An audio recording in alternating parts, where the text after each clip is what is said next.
Hi, everybody. I'm Meg. I'm a food and sugar addict, and I'm going to show you my before picture, or two of them, my beauteousness. So I'm assuming you can see. Anyway, this was 1999. I was holding my niece, who is now 29, and then this is 2000. And of course, I was wearing long stripes so that I would look very thin and slim. And it's kind of hard to, camouflage 260 pounds wearing what looks like a referee shirt. But I'm going to show you, I weigh 140 now. And, just to kind of show what I look like. Because I know it's hard when you're online, see each other kind of from the chest up or whatever. So just quick is, so do I get 15 minutes? Because I'm going to set the timer. 20. Okay. All right. Cool. All right. And then I can wrap it up. All right. Anyway, I first went to OA in 1985 and left in 1990. As my dad used to say, I just couldn't stand success. So I turned everything over to a different higher power, and that person was human. And that human is no longer with us, and I'm no longer, we are no longer together. And then I was in relapse for 10 years, so I ate my head off. So I first walked into OA at about 100, 150, 155, and then walked back in at least at 260. So I was large and in charge of nothing and angry and bitter and resentful. So came back into the rooms June 14th, 2004, was able to be abstinent since then. So I've been abstinent for 21 years. And my abstinence is I eat 3 meals a day, nothing in between. I don't eat sugar, junk food. I don't eat wheat, most dairy, caffeine. I don't do artificial sweeteners either. So I don't do gum and all that razzmatazz. So, yeah. And I also smoke free. So, if you're going to do it, and I no longer jet like I used to. So, it's amazing when the food's how much else follows suit.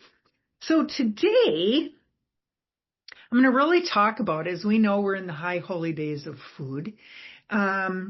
We are also entering a dark time in this time of the year and in our hemisphere. And so I want to really talk about what is our sanity backup plan. And I'm going to read from For Today, February 7th, February 8th. And, let's see here. I think I pulled out my, give me a second here.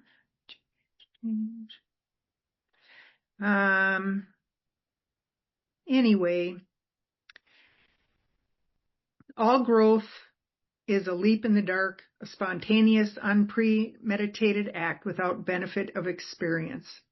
When an old habit, a way of doing or thinking, no longer serves, it is time for a new way to emerge. It can mean stretching myself to find the courage to speak up, to refuse to be used, or to use others. It can mean reaching out to share real feelings instead of meaningless talk. As outworn as the old way is, it is hard to give up. Who knows the outcome? There's no guarantee, no well-worn path to follow. I may feel alone on that jump into nowhere until I've reached safe ground. Then I know that my higher power was with me all along. I could not have done it alone. Can I stay abstinent alone? But there is no limit to what we, my higher power, and I can do together. For today, this program proves to me that my attitudes and habits are not cast in stone. I may not know a new way to be, but I can learn. And that's from February 8th. And really what I'm looking at is what are our expectations? Some of us are walking into family and friends and food fest and all that razzmatazz. And, we have expectations. And do we stop and think, what are the expectations we have of others? So I know back in the day, when I used to go home to my family, into the craziness and so on, my expectation was this year it's going to be different. This year everyone's going to get along and there's not going to be any screaming and yelling and fighting and all of that went with it. And then as I get older, my friends were going to be somehow different. They were going to be kinder, or house was going to be different because then I would have a great holiday or great winter season. And as we all know, we cannot guarantee or gauge or force people to be different, especially if they are other adults. And so it's really to look at setting the realistic expectation. What am I walking into for the holidays? Am I walking into angst, appearances, making sure everything's all right? We want to please everybody. We want to make sure everything goes smooth or everything should be happy. Or are we also walking into, I really don't want to go there, but I feel I must?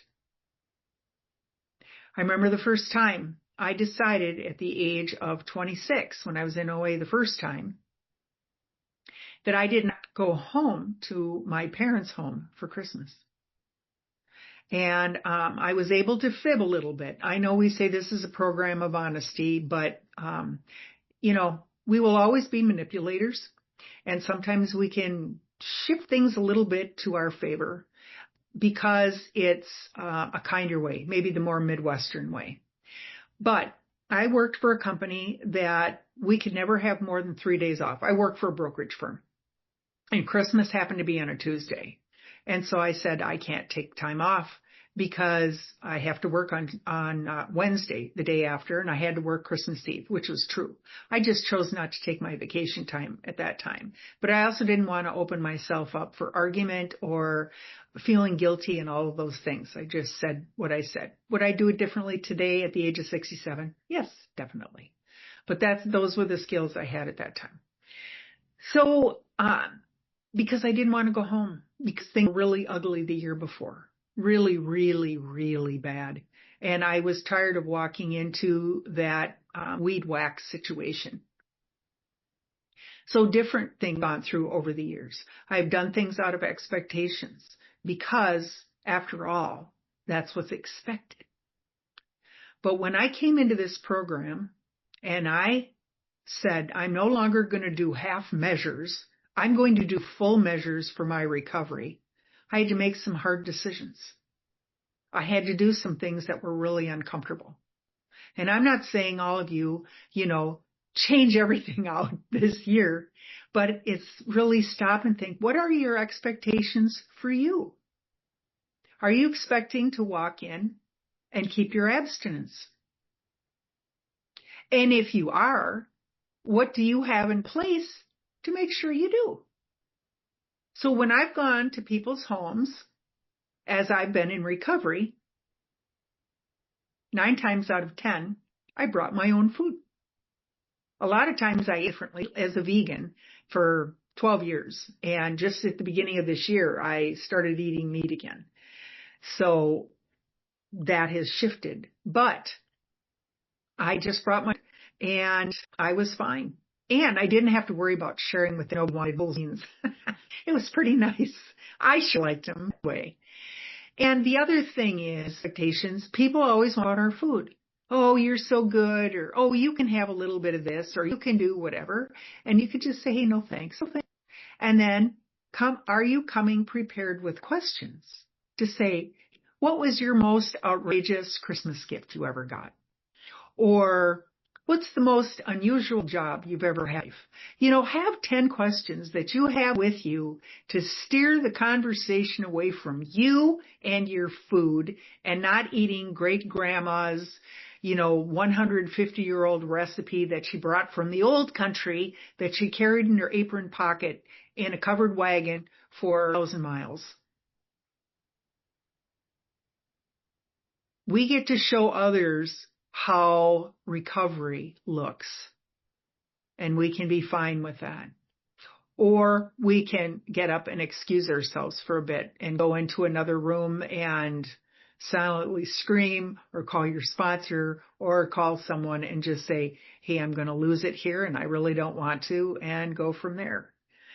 But it's to really think about our expectations for our food and what's our expectations for our behavior. When we are with other people, again, how do I like to behave? Now, I'm really fortunate at this point is because I've been abstinent long enough. People have seen the way I eat, and I'm able to say no thank you in a way that ends the conversation. And it's not that I'm harsh or whatever. I just say no thank you. Or I'll say thank you so much for respecting my no thank you. And then that kind of gives them that grace to go, oh, well, I did a good thing. Whether they did or didn't, it's just that you're giving that back to them. But it's really about how do I want to be in a situation? And am I bringing kindness? And I remember back in the old days in my food, I mean, it was kind of like, I look at myself, it was like a feeding me. And then on top of that, it was always talking about others and taking their inventory, and they're so, oh, can you believe they did this? And, I'm so wonderful and I'm so funny and I'm so cunning and whatever else. And now I just like to go and really listen and observe how people are, what's going on. If there's young people I can focus on and ask them about their life. And, and if they're littler, have them show me your coolest toy or whatever. I mean, it's really about taking the focus off of myself and putting it in, a calmer situation. I know there's times in the past, and I've heard people say this, and I said this years ago too, it's like, well, how come everybody else gets to have all this stuff? And it's like, you know what? We all have free will. We all have free will. If I want to walk in and feel like I'm defeated before I walk in, chances are I'll walk out defeated. And I'll probably feel worse because I may involve myself in behaviors and actions that aren't for my better self. But if I go in just knowing that, all right, I can tolerate 2 hours of whatever's going on, and I'm just going to be kind and loving to the best of my ability, and then I'm going to eat my abstinent meal, or I'm going to eat beforehand, and I'm going to sip, fizzy water or something throughout, and then I'm going to leave. And no worse for the wear. I just find that this time of year has become more and more stressful. It's about, am I going to give the right thing? Am I going to do the right thing? Am I going to say the right thing? And we've kind of lost focus. And as I read in today's reading, it's like, what's one new behavior you would like to practice this season? For Thanksgiving, I said to my group, I was going to spend the day by myself. And I have before. I'm single. I have no kids. I have no pets and whatever. And especially when I was working full time, having a day by myself was luxurious. And this time it's just, I just didn't want to spend the day with people.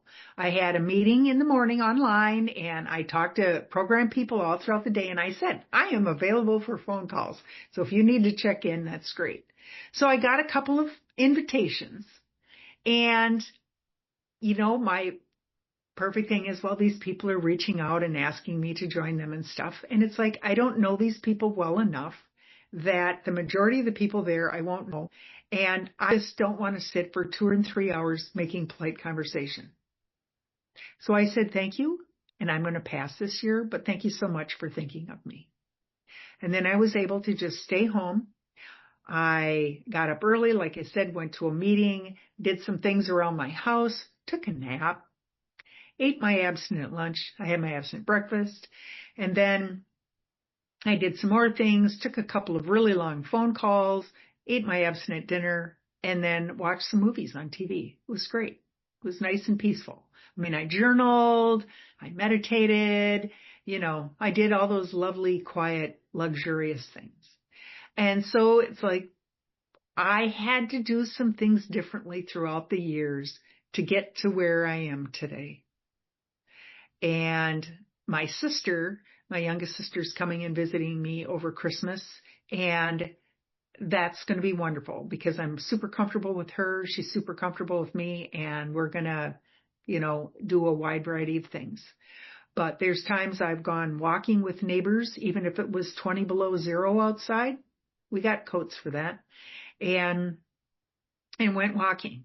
I have friends who are follow a religion. I have friends who are atheists. I have friends who are more spiritual. And I just look, the older I get, the more that I can do that satisfies me, then I'm going to show up differently.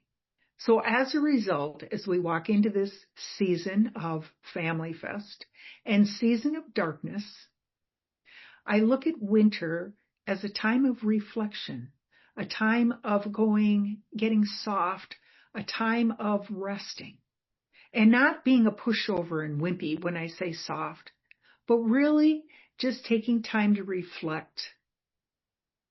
What has changed for me since I've stepped into this program?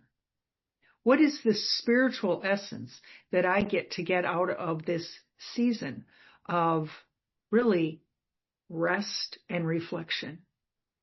So that when I show up, when I emerge a different person in the spring, I'm showing up the way I want to, the way I dream that I can. And it's because I've done some behaviors that are a little different for me, or maybe a little challenging or really uncomfortable. And so I really look at, no matter where we are in our program, in our, our lives, our ages, families, and so on, will you take some time to carve out for yourself to really just be quiet with you and your higher power and just reflect on what you want? What do you want for you? So that you show up as your best self. I'm grateful for this program, seeing all of you, and thinking about what keeps me going in this is being a part of this type of community and knowing that I'm not just doing this for myself. I'm doing this for all of us. And not like, owe me, or, it's an expectation. It's really about, it's really about, I want to shine positive light on the recovery of OA because he has given me so much in this life that I could never have gotten had I stayed in the food. And so in this season of light and sparkly lights, it's like give yourself a gift of self and do something daring that really propels you into the next sphere of your recovery. And with that, I pass.